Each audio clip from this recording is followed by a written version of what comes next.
সাহেব ব্লক করে দিয়েছে, ব্যাপারটা কি?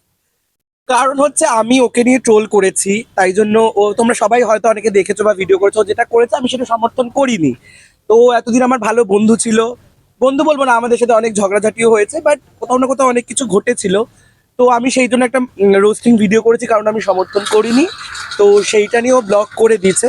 এর আগেও একবার ব্লক করেছিল আমাকে, মানে আমি ব্লক করেছিলাম, এটা দ্বিতীয়বার ব্লক করেছে। তো সেটা আজকে সকালেই দেখছি, ডিপিটা আর দেখতে পাচ্ছি না। আগের বার আমি ব্লক করেছিলাম, এবার ও ব্লক করেছে। সেটা কিসের জন্য কি জানো? না, এটা প্রথমবার যে ব্লগটা করেছিল সেটা খুবই পার্সোনাল রিজন, আমি এখন অব্দি কোথাও বলিনি।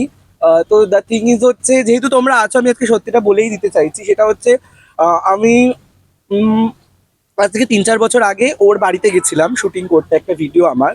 তো আফটার শুটিং ও আমাকে হ্যারাস করেছিল সেক্সুয়ালি, আমাকে যৌন হেনস্থা করেছিল।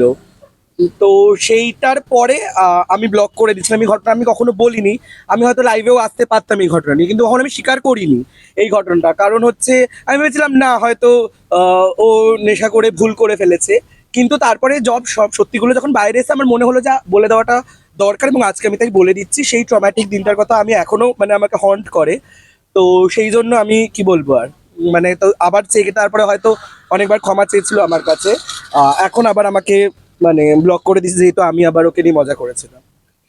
সেই ঘটনার পর মানে কোনো স্টেপ নেওয়ার কথা না, তখন দেখো আমি কোনো রকম কোনো স্টেপ নিতে পারিনি, কারণ আমিও খুব নেশাতে ছিলাম, এবং সেইখানে রীতিমতো আমার ফায়দা উঠিয়েছে বলতে গেলেও।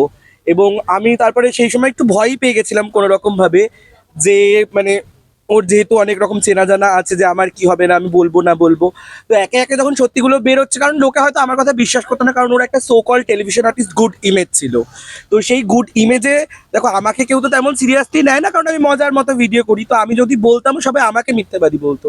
বাট এখন যেমন ওর একটা রিউমার, যেটা আমি সত্য কিনা জানি না, যে একটা শিশু শিল্পীকে হেনস্থা করেছে, সেটা শুধু ও শিশু শিল্পীকে নয়, হ্যাঁ সেটা আমি জানি না, আমি মন্তব্য করবো না, কিন্তু ও আমাকেও হ্যারাস করেছিল। পুরো আধ ঘন্টা ধরে রীতিমতো অত্যাচার করেছে, মানে সেক্সুয়ালি হ্যারাস।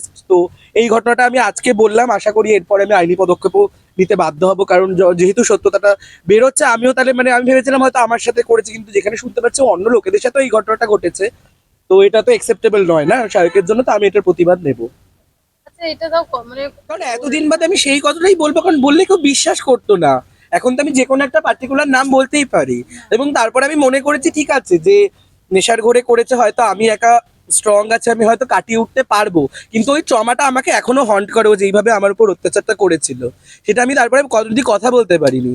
তো সেইখানে দাঁড়িয়ে তো তারপরে দেখলাম যে এইখানে আর একটা শিশু শিল্পীর প্রতি এই ধরনের, মানে একটা, আমি রীতিমতো কি বলবো, চোখ দিয়ে সরি জল বেরোতে পারে, মানে অমানবিক এরকম একটা অত্যাচার করেছে, সেটা দেখেও মানে আমি কি বলবো, মানে এটা ঠিক না। তারপর আমার মনে হয়েছিল যে আমার এখন কথাটা মানে বলা উচিত, আমার প্রতিবাদ করা উচিত, নাহলে তো পরবর্তীকালে আরো অনেক শিশু শিল্পী আমার মতো, আরো অনেক অসহায় মানুষদের প্রতি এই অত্যাচার হতে পারে না। তো সেটা যদি আমি এখন প্রতিবাদ না করি, আর মনে হয় খুব দেরি হয়ে যাবে। এরপর আরো কমেন্টে আসবে। দেখো, এবার আমি অনেকটা সাহস জুগিয়ে যখন এত বছর বাদে আমি ঘটনাটা নিয়ে বলতে পেরেছি, তো আশা করি এইবার আমি আইনিভাবে, এবার যেহেতু বহু বছর হয়ে গেছে, তো আমি আমার তরফ থেকে যতটা প্রতিবাদ করার স্টেপ নেওয়ার এবার চেষ্টা করবো, অবভিয়াসলি, যেহেতু আমি সাহস পেয়েছি এবার।